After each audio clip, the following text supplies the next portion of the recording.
ان کے پاس کارڈز نہیں ہیں تو پھر ان کے خلاف پی ٹی آئی کو بیانات نہیں دینے چاہیے، ان کو ٹارگٹ نہیں کرنا چاہیے، ان کے بارے میں نہیں کہنا چاہیے، پھر وہ صحیح جگہ بیانات دیں۔ جب بیان دینے کی باری آتی ہے تو پھر نواز شریف اور زرداری کے خلاف دیے جاتے ہیں، اور جب بات کرنے کی باری آتی ہے تو پھر فوج کی بات کر لی جاتی ہے۔ لیکن میں سمجھتا ہوں کہ فوج سے بھی آپ کی بات کیسے، آپ جی ایچ کیو میں گاڑی لے کر جائیں گے، ایک وفد بھیجیں گے اور وہاں پہ کور کمانڈر کانفرنس میں آپ کو بلایا جائے گا اور وہاں آپ کے اور ان کے باقاعدہ مذاکرات ہوں گے شراکت اقتدار پہ۔ ایسا تو نہیں ہوتا نا فوج کے ساتھ کسی بھی جگہ۔ اس کا بھی ان کو کوئی وائی میڈیا، ایک دور میں ایوان صدر انہوں نے استعمال کیا اس کام کے لیے، عارف الوی صاحب میڈیٹر بن گئے اور ایوان صدر کے فورم پہ یہ مذاکرات ہو گئے۔ دوسری دفعہ سپریم کورٹ نے الیکشنز کے لیے حکومت اور اپوزیشن کے درمیان مذاکرات کروائے جو under the umbrella of supreme court ہوئے، جو ناکام ہو گئے۔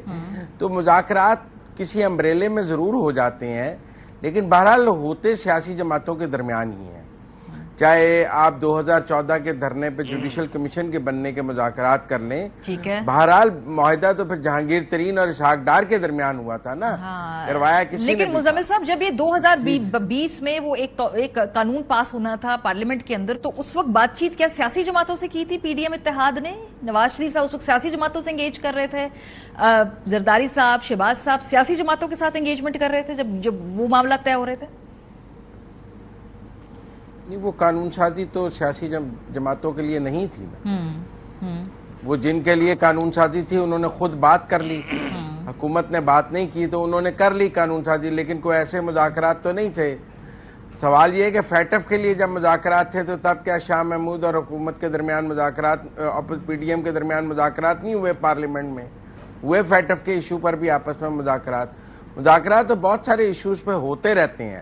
اب نہیں پارلیمنٹ میں کمیٹیوں کے اوپر مذاکرات ہو رہے، بزنس ایڈوائزری کمیٹی میں کون سی کمیٹی اپوزیشن کو ملے گی، کون سی گورنمنٹ کو ملے گی، اس پر اب نہیں مذاکرات ہو رہے۔ پنجاب میں بھی ہو رہے ہیں، مرکز میں بھی ہو رہے ہیں، دونوں جگہ پارلیمان کو چلانے کے لیے مذاکرات ہو رہے ہیں، تو مذاکرات تو ہوتے رہتے ہیں نا۔ ہاں، اگر آپ سمجھتے ہیں کہ آپ کی فوج سے مذاکرات ہونے چاہیے تو اس کا بھی آپ کو کوئی وائی میڈیا، آپ ایس آئی ایف سی میں آ کے وہ مذاکرات کر سکتے ہیں۔ گنڈا پور صاحب اپنے تمام تر تیز بیانات کے باوجود کہ میں اسلام آباد پر قبضہ کر لوں گا، میں اڈیالہ سے چھڑا کے لے جاؤں گا، ایس آئی ایف سی کے اجلاس میں تو باقاعدگی سے آ کر بیٹھتے ہیں، پھر وہ کور ہیڈ کوارٹر بھی جاتے ہیں پوری کیبنٹ کو لے کر۔ تو یہ مذاکرات کی ہی ایک شکل ہے نا، جب آپ ایس آئی ایف سی میں آ کر بیٹھ جاتے ہیں، جب آپ کور ہیڈ کوارٹر چلے جاتے ہیں، اور مذاکرات کیا ہوتے ہیں؟ ٹھیک ہے، اور بلکہ پنجاب میں جب سینٹ کی نشستیں تھی تب بھی مذاکرات سے افہام و تفہیم سے معاملہ تب بھی اسحاق ڈار صاحب کے اور پی ٹی آئی کے مذاکرات ہوئے۔ ڈار صاحب نے وہ سارا اس میں مذاکرات کر کے تو ان اپوز کیے، پی ٹی آئی کے بھی اور پی ایم ایل این کے بھی اور پیپلز پارٹی کے بھی، تو مذاکرات تو چلتے رہتے ہیں۔ اب آپ یہ کہیں کہ ان مذاکرات کے نتیجے میں کس ٹاپک پہ ہیں، اقتدار کے لیے ہیں یا وقتی سینٹ کی سیٹوں کے لیے ہیں یا پارلیمنٹ کی کمیٹیوں کے لیے ہیں، بہرحال وہ کہیں نہ کہیں اپنی شکل میں مذاکرات ہوتے ہیں۔ اس میں جو آپ نے بات کی تھی ایوان صدر کی، اس ہفتے ایک اور ڈیولپمنٹ ہوئی ہے۔ سابق صدر عارف الوی صاحب، بلکہ جو سابق نہیں ہوتے، اگر کوئی صدر ہوں تو پھر عمر بھر وہ یہ خطاب کرتے ہیں۔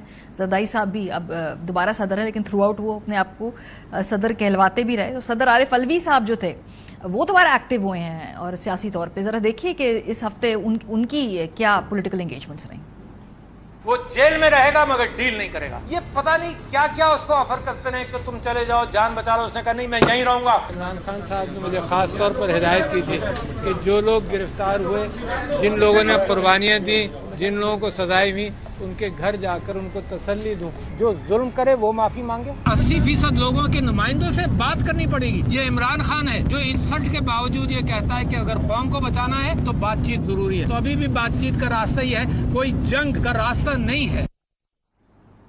جی عامر صاحب، یہ الوی صاحب دوبارہ ایکٹیو تو ہوئے ہیں، بڑے جارحانہ انہوں نے انداز اپنایا، کیونکہ جب وہ صدارت میں، جب ایوان صدر میں تھے تو ان کا بڑا مصالحانہ قسم کا ایک کردار ہوتا تھا۔ اس وقت بھی ان کی کوشش تھی کہ بات بن جائے، گفتگو ہو جائے، کہیں بیچ کا راستہ نکل آئے۔ ابھی ان کے متحرک ہونے سے کوئی تحریک انصاف کی آپ کو لگتا ہے اسٹریٹجی میں فرق آئے گا، یا وہ ایک پول کا کردار ادا کر سکتے ہیں؟ ایسا وہ کیا کریں گے جو جب وہ بطور صدر نہیں کر سکے؟ دیکھیے دو تین چیزیں ہیں. ایک تو اولڈ ٹائمر ہیں, بہت ایک پرانے کھلاڑی ہیں پی ٹی آئی کے, تو اس حوالے سے ورکرز میں بھی اور جو پی ٹی آئی کی اپنی رینک اینڈ فائل ہے اس پہ اعتماد ہے. پھر پاکستان کے اہم ترین عہدہ ان کے پاس رہا ہے, تو ظاہر ہے کہ اس حوالے سے قداور شخصیت بن گئے ہیں وہ, ٹھیک ہے نا. تو اس حوالے سے اگر وہ کوئی کردار ادا کرتے ہیں جس پہ مطلب ہے کہ پی ٹی آئی کے نظریاتی لوگوں میں بھی ان کا شمار ہوتا ہے, تو کوئی اچھمبے کی بات نہیں ہے کہ دوبارہ اگر فعال ہو جاتے ہیں. اچھا دوسری بات یہ ہمیں سمجھنی چاہیے کہ جو بار بار مذاکرات کی بات ہو رہی ہے تو وہ کس چیز پہ مذاکرات ہو رہے ہیں. پی ٹی آئی جن مذاکرات کے لیے انسسٹ کر رہی ہے, زور دے رہی ہے, وہ اپنے لیے سیاسی سپیس کو بحال کرنے کے لیے, یا جو وہ سمجھتی ہے کہ اس کے ساتھ مبینہ زیادتی ہوئی ہے اس کے تدارک کے لیے, تو اس کے لیے وہ دروازہ تو صحیح کھٹکھٹا رہے ہیں.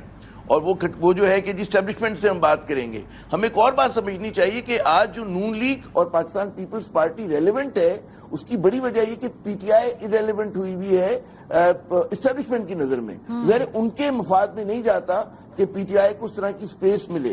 تو پی ٹی آئی جو کہہ رہی ہے کہ جی اس کام کے لیے, یعنی کہ اگر ان کے جو ان کے رہنما ہیں اس پہ سے مقدمات سے ان کو نکلنا ہے اور جو بھی ان کے مسائل ہیں اس سے نکلنا ہے, تو انہی سے وہ التجا کریں گے, انہی سے بات کریں گے کہ جن کو وہ سمجھتے کہ صحیح جن کے پاس اختیار ہے اور جن سے ان کی ناراضگی ہوئی ہے. بڑی بدقسمتی ہے اس ملک کی کہ ایک پاکستان کی مقبول سیاسی جماعت اور اس ملک کا جو سب سے منظم, مضبوط اور ایک ریسپیکٹڈ ادارہ ہے, اس کے درمیان بظاہر آپ کو کہتے ہیں ٹھنی ہوئی ہے.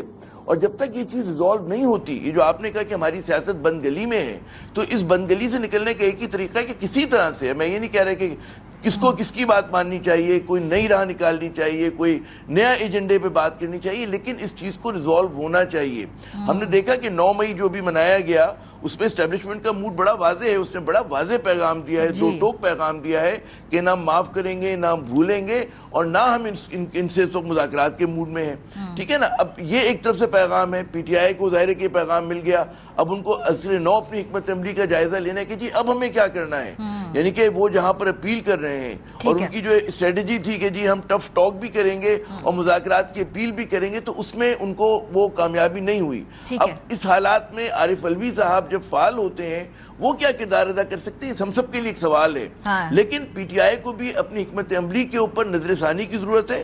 ہم نے دیکھا کہ ان کے سخت رویہ, جو ان کی برنکمین شپ ہے, اس کی وجہ سے بجائے ان کے لیے سہولت آنے کے گزشتہ 2-2.5 سال لیکن وہ جو رویہ ہے امت صاحب, یہ مشکلات میں انٹرسٹنگ بات ہے, کیونکہ جب آپ تحریک انصاف والے لوگوں سے بات کریں تو وہ کہتے ہیں جی ہماری کانسٹیچوئنسی کے اندر جو ہے یہ ہمارے ووٹر نے ہمیں جو مینڈیٹ دیا, جو ہمارا ووٹر ہم سے کہتا ہے, ہماری وہی پالیسی ہے اس وقت. مزمل صاحب, اب صورتحال یہ ہے کہ نہ ادھر سے کوئی معافی مانگی جانی ہے, نہ ادھر سے کوئی, اس وقت ہم دیکھ رہے ہیں کہ صورتحال میں کوئی نرمی آ رہی ہے, تو بھی ایسی چلے گی سیاست, ویسے ٹھیک چل جائے گا یہ معاملہ اسی ڈیڈ لاک کے ساتھ؟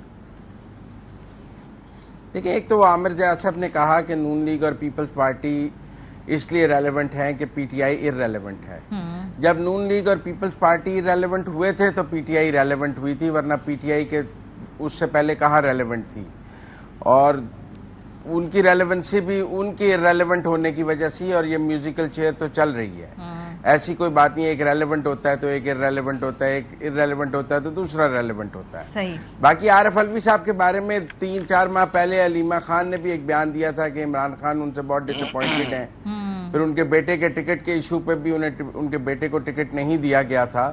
اب وہ دوبارہ آ کے ایوان صدر سے فارغ ہو کے عمران خان کو ملے ہیں. اب دیکھتے ہیں آگے وہ کس حد تک, کیونکہ ان آفیشل سیکرٹ ایکٹ کے جس قانون کے تحت بانی پی ٹی آئی کو سزا ہوئی ہے, اس پر عارف علوی صاحب نے ٹویٹ تو کیا تھا کہ یہ میری کانسنٹ کے بغیر ہوا ہے, لیکن کورٹ میں پٹیشن نہیں کی تھی کہ میں نے اس کو سائن نہیں کیا, میں نے واپس بھیجا تھا اور یہ غلط طریقے سے پاس ہو گیا, جس پہ خان صاحب کو سزا ہوئی ہے. اس وقت پی ٹی آئی کو ان سے امید تھی کہ وہ اس بل کو یہاں روکیں گے یا کورٹ میں اس بل کو سائن کریں گے کہ میری کانسنٹ کے بغیر ہوا ہے, کیونکہ کہا گیا تھا کہ میں نے تو کہا تھا سیکٹری کو کہ واپس بھیج دو, اور سیکٹری نے اس کو ابھی ان کے پاس کتنی گنجائش ہے, عمران خان کا ان پہ اعتبار کتنا ہے, آگے وہ کیا رستے بناتے ہیں, یہ سب دیکھنا کتنا نہیں. سوال یہ ہے کہ ان کے اوپر عمران خان کو اعتبار کتنا ہے. انہوں نے تو اپنے دور صدارت کی بہت سی وضاحتیں دینی ہے کہ وہ کہاں کہاں کمپرومائز کرتے رہے ہیں. اور عارف علوی صاحب کے پاس خود ایجنسی کتنی